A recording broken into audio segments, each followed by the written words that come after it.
Everyone, आप सबका स्वागत है मेरे यूट्यूब चैनल एजुकेशन वीडियोस पर। तो आज हम स्टार्ट कर रहे हैं चैप्टर 10, जिसका नाम है सल्तनत कालीन चित्रकला, जिसका समय है 1206 ई से 1526 ई तक। तो पढ़ते हैं। मध्य युग से पूर्व भारत में चित्रकला को राजाओं का संरक्षण प्राप्त था। जैन, बौद्ध, राजपूत एवं अन्य हिंदू राजाओं ने प्राचीन भारत में चित्रकला के विकास में महत्वपूर्ण योगदान प्रदान किया। गुप्त शासकों के काल में इस सुरुचिपूर्ण कला को राजकीय संरक्षण प्राप्त था और इसे शिक्षा के पाठ्यक्रम का एक अंग स्वीकार कर लिया था। डॉक्टर मुल्कराज आनंद के अनुसार अजंता के चित्रों में हमें भारतीय संवेदनशीलता का सार तत्व 3वीं शताब्दी ईसा से लेकर गुप्त काल के स्वर्णिम युग की शास्त्रीय पराकाष्ठा एवं 7वीं-8वीं सदी ईसा तक के अंत्य अलंकृत परिणामों में देखने को मिलता है। अजंता तथा एलोरा के बाद के 7वीं-8वीं सदी ईसा के चित्रांकन समूचे भारतवर्ष में लघु चित्रों से संबंध जड़ित हैं। सल्तनत युग 1206 से 1526 ई ललित कलाओं के पतन का युग था और इसलिए कुछ इतिहासकारों ने उसे अंधकारमय युग की संज्ञा से विशेषित किया है। पारसी ब्राउन के अनुसार 650 ई के बाद अकबर के शासनकाल तक भारतवर्ष में चित्रकला का विकास न हो सका। ये रहा चित्र 81 सल्तनत काल। गयासुद्दीन तुगलक का तिरहुत पर आक्रमण 1430 ई का है, जो संग्रह है top copy palace museum library. स्थापत्य कला के अतिरिक्त अन्य समस्त प्रकार की कलाओं का इस युग में पतन हुआ, जिसका प्रमुख कारण सल्तनत कालीन शासकों की धर्माधरता है। मध्य युग से पूर्व चित्रकला को राजकीय संरक्षण प्राप्त था। हिंदू राजाओं ने प्राचीन भारत में चित्रकला के विकास में महत्वपूर्ण योगदान प्रदान किया था और शिक्षा के पाठ्यक्रम का अंग स्वीकार कर लिया गया था। तुर्की आक्रमण के बाद चित्रकला शैली भिन्न नामों से जीवित बनी रही। डॉक्टर आनंद कुमार स्वामी उसे पश्चिमी भारतीय शैली नाम देते थे। Pro NC. मेहता उसे गुजराती शैली और पारसी ब्राउन उसे जैन शैली के नाम से पुकारते हैं। राय कृष्णदास इसे अपभ्रंश शैली स्वीकार करते हैं। यद्यपि 14वीं-15वीं सदी में चित्रकला को मुस्लिम राजाओं के द्वारा राजाश्रय दिए जाने का कोई प्रमाण उपलब्ध नहीं है, परंतु मुंबई के प्रिंस ऑफ वेल्स म्यूजियम अब छत्रपति शिवाजी महाराज वस्तु संग्रह में तत्कालीन कुछ चित्रों पर ईरानी का प्रभाव स्पष्ट रूप से दिखाई पड़ता है। सल्तनत काल चित्र 81 ललित कलाओं की दृष्टि से अंधकार में युग विचार किया जाता था, क्योंकि शरीयत के अनुसार किसी भी जीवधारी का चित्र बनाना वर्जित है, क्योंकि चित्र बनने के बाद चित्रकार अपने आप को ईश्वर का समकक्ष मानने लगता है। इसलिए चित्रकला के क्षेत्र में इस युग का कोई महत्वपूर्ण योगदान नहीं है। फिर भी इस युग में निर्मित कुछ चित्रों का उल्लेख मिलता है, जिन पर पूर्वी ईरानी चित्रकला का भाव स्पष्ट रूप से दिखाई पड़ता है। सल्तनत काल में चित्रकला के प्रचलन का सर्वप्रथम उल्लेख बेहाकी द्वारा अपनी पुस्तक गजनवियों के इतिहास में किया गया है। इसमें सुल्तानत महमूद की राजधानी तथा लश्करी बाजार नामक नगर की इमारतों तथा स्मारकों में आकृति संबंधी चित्रों के विद्यमान होने का उल्लेख किया गया है।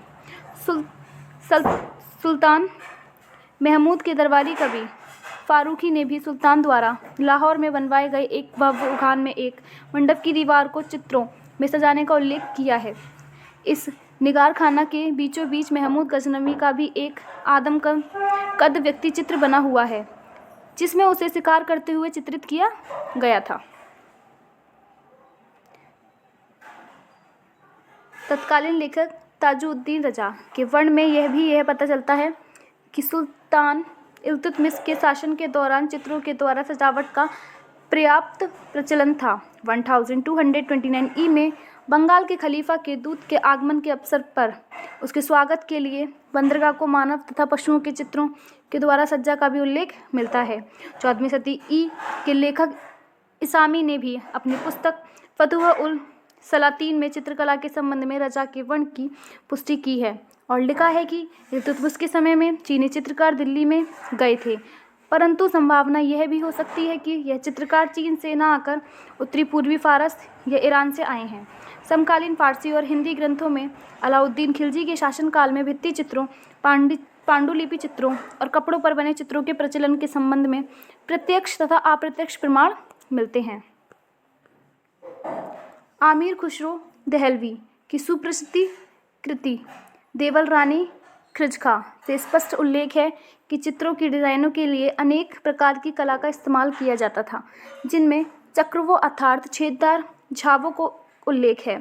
खुसरो के ही अन्य ग्रंथ नूह सिपोहर में सुंदर चित्र वास्तु का उल्लेख है। फारस में सुप्रसिद्ध विद्वान वजीर मलिक ने अलाउद्दीन खिलजी के समकालीन ख्वाजा रशीदुद्दीन को भेजे गए उपहार की सूची में एक चित्रांकन कपड़े का उल्लेख है। अमीर खुसरो के ग्रंथों में अनेक स्थलों पर आकृति मूलक रेखांकनों और आकृतियों में अंकित पदों के अनेक उल्लेख हैं। सिताई वार्ता नामक हिंदी ग्रंथ में भी चित्रकला का उल्लेख मिलता है। यह पुस्तक अलाउद्दीन खिलजी तथा राजा रामचंद्र देव यादव की पुत्री सिताई से संबंधित है। इस कथा में सुल्तान एक कुशल चित्रकार को दिल्ली से देवगिरी भेजता है, जिससे सल्तनतकालीन चित्रकार की कुशलता और चित्रकार के स्वरूप का स्पष्ट आभास होता है। सल्तनत काल की चित्रकला का सर्वाधिक उल्लेख सस्मे सिराज अफीफ की पुस्तक तारीख़ फिरोज शाही में मिलता है।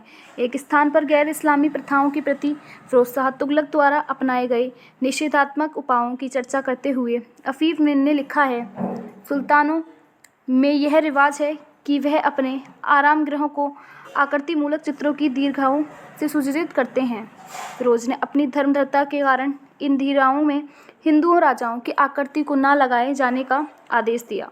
सुल्तान ने यह भी आदेश दिया कि आकृति के स्थान पर फूलों अथवा पुष्पित वृक्षों के रेखांकन द्वारा उन्हें सजाया जाए, किंतु अफीफ के इस वर्णन से इस तथ्य की पुष्टि हो जाती है कि दिल्ली सुल्तानों के महलों के निजी कक्षों को आकृति परक चित्रों से सजाया जाने की परंपरा थी। वर्णी ने भी अपने ग्रंथों में यह उल्लेख किया है कि सुल्तान कैकुबाद द्वारा प्रारंभ कराए गए महल को अलाउद्दीन खिलजी ने पूरा कराया तथा उसे सजाया था। इसी प्रकार फिरोज शाह के महल की सजावट चित्रों से की गई थी। उत्तर प्रदेश के रायबरेली, जिसमें पालामऊ के मुल्ला दाऊद ने 1380 ई से लगभग अवधी भाषा में एक पुस्तक चंद्रयान की रचना की। इसके छंदों में कथानायिका चंद्रा द्वारा अपनी सखियों के साथ मिलकर चित्रांकन, महल की अटारी पर सोने का उल्लेख है। सिताई वार्ता की तरह चंद्रायन में भी रामायण से लेकर महाभारत तक प्रसंगों, आम जीवन के दृश्य, शिकार के दृश्य तथा लोक कथानक के चित्रांकनों का उल्लेख है। इसमें सुनहरे रंगों को खुलकर प्रयोग किया गया है, जो मध्यकालीन चित्रकला की एक प्रमुख विशेषता है। मोहम्मद तुगलक के दरबार में 1353 ई का भी एक चित्र प्राप्त हुआ है, जो संगीत गोष्ठी का है और जिसे ईरानी के किसी चित्रकार ने बनाया है। चित्र में सुल्तान को राज सिंहासन पर बैठाया दिखाया गया है। सिर पर कोई वस्त्र है जिससे उसका सिर ढका हुआ मालूम पड़ता है। इसी प्रकार का कोई वस्त्र स्त्रियों ने भी पहन रखा है। कुछ स्त्रियां नृत्य कर रही हैं, कुछ गायन में लीन हैं और कुछ भिन्न वाद्य यंत्रों को बजा रही हैं। एक स्त्री हाथ में मदिरा का पात्र लिए है और दूसरी सुल्तान को मदिरा दे रही है। सुल्तान के पीछे खड़ी हुई दो स्त्रियों भी चित्रित की गई हैं, एक के हाथ में प्याला और दूसरी पानदान लिए हुए है। सुल्तान एवं अन्य चित्रित महिलाओं की पोशाक पर ईरानी प्रभाव के स्थान पर भारतीय प्रभाव अधिक है, जिससे ऐसा अनुमान लगता है कि या तो चित्रकार मूल रूप से भारतीय था अथवा लंबे समय तक भारत में निवास करने के कारण भारतीय शैली से प्रभावित था। बर्नी के अनुसार रूढ़िवादी तथा धर्मार्थ सुल्तान फिरोज तुगलक ने भी चित्रकला को प्रोत्साहन दिया। उसके राजमहल की दीवारों को सुंदर चित्रों से अलंकृत किया गया था। चित्रांकन मुख्य रूप से शयन गृहों में किया जाते थे और भित्ति चित्रों से गृहों को सजाने की प्रथा प्रचलित थी। उपयुक्त वर्णित चित्रकला के अवशेषों के साथ साथ बिखरे हुए अवशेष हमें चंपानेर और सरहिंद के स्मारकों में देखने को मिलते हैं। भित्ति चित्रों के यह अवशेष मूल रूप से फूल पत्तियों या वनस्पति के रूप में थे। जीवाधारियों के चित्र या तो बिल्कुल नहीं थे अथवा बहुत कम थे, क्योंकि इस्लाम में जीवाधारियों के चित्र बनाना वर्जित था। चित्रकला के कुछ नमूने अमीर खसरो की खमसा नामक पुस्तक में भी यत्र तत्र मिलते हैं। इन लघु चित्रों को रंगों में प्रयोग से सजाया गया और संवारा गया है। इन चित्रों में, जो राष्ट्रीय संग्रहालय नई दिल्ली में है, भारतीय मूल की शैली और मूर्तिकला संबंधी विशेषताएं भी विद्यमान हैं। मुगल शासक के साथ साथ कुछ प्रांतीय शासक भी चित्रकला के शौकीन थे और उनके समय में बनाए गए चित्रों का उल्लेख भी विशेष रूप से जौनपुर और बंगाल में मिलता है। बंगाल के सुल्तान नुसरत शाह के निर्देश पर तैयार की गई सरफनामा की पांडुलिपि में दृष्टांत चित्र हैं। वसंत विलास का चित्रण अहमद शाह के शासनकाल में 1451 ई में किया गया था। मालवा के शासक मोहम्मद खिलजी ने कल्पसूत्र का चित्रण अपने शासनकाल में कराया। गोयतश के अनुसार क्षेत्रीय मुस्लिम शासकों ने हिंदू चित्रकारों के साथ सद्व्यवहार कर उन्हें संरक्षण प्रदान किया। संभवतः इसलिए स्टाइन ने लिखा, मुगल संस्कृति द्वारा प्रांतीय राज्यों पर अपने अवश्यभावी प्रभाव का विस्तार करने से पूर्व सल्तनतकालीन बंगाली कला का यह अंतिम समृद्ध रूप है।